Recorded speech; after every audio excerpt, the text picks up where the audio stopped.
Қайырлы күн болсын, саламатсыздар ма? Бүгін біз осындай ескі қазандар, сарғайып қалған, қарайып қалған ыдыстерді тазалайтын боламыз. Мантаваркалар болады ғой, сарғайып қалған, оларды да тазалауға болады. Бізге керекті заттар: 6 қасық кір содасын саламыз, 6 қасық май саламыз. Суға, осылай қайнаған суға салсаңыздар өте жақсы болады.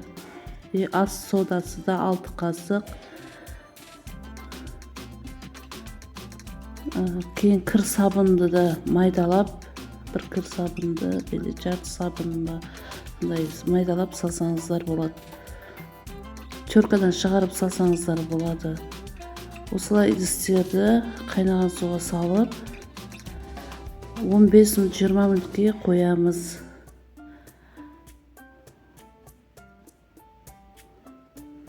Менің каналыма тіркеліп, лайк, подписка басып кетіңіздер. Алдыңғы уақытта сіздерді өте жақсы ақпараттармен бөлісемін.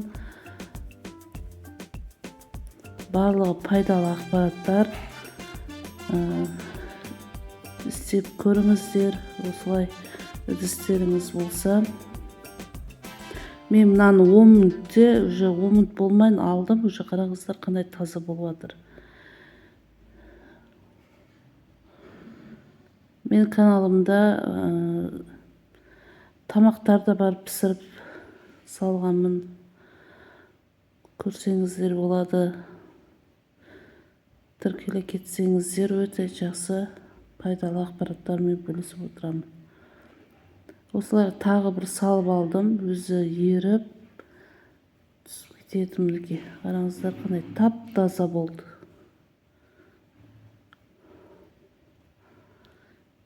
Одан кейін қазанды салдым осылай. Ол да таза болды.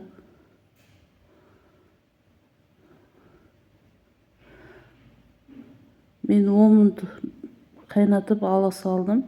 Сіздер 15 минут, 20 минут қайнатсаңыздар тез таза болады. Оңай тазаланады.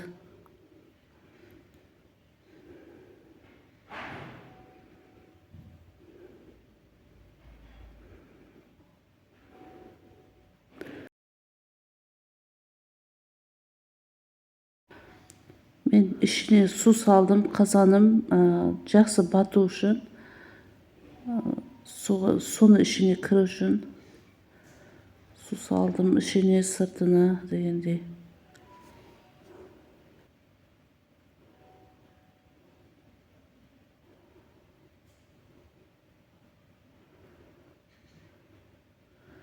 Пышақпен тазаласаңыздар осындай тез төгіліп кетеді. Болмаса біраз қайнату керек.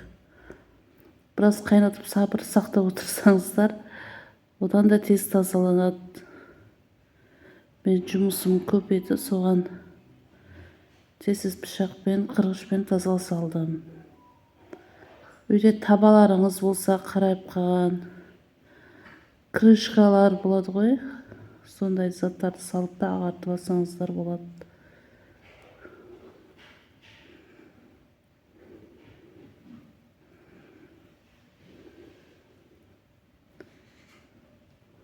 Осылай тап-таза болды, көрсеңіздер.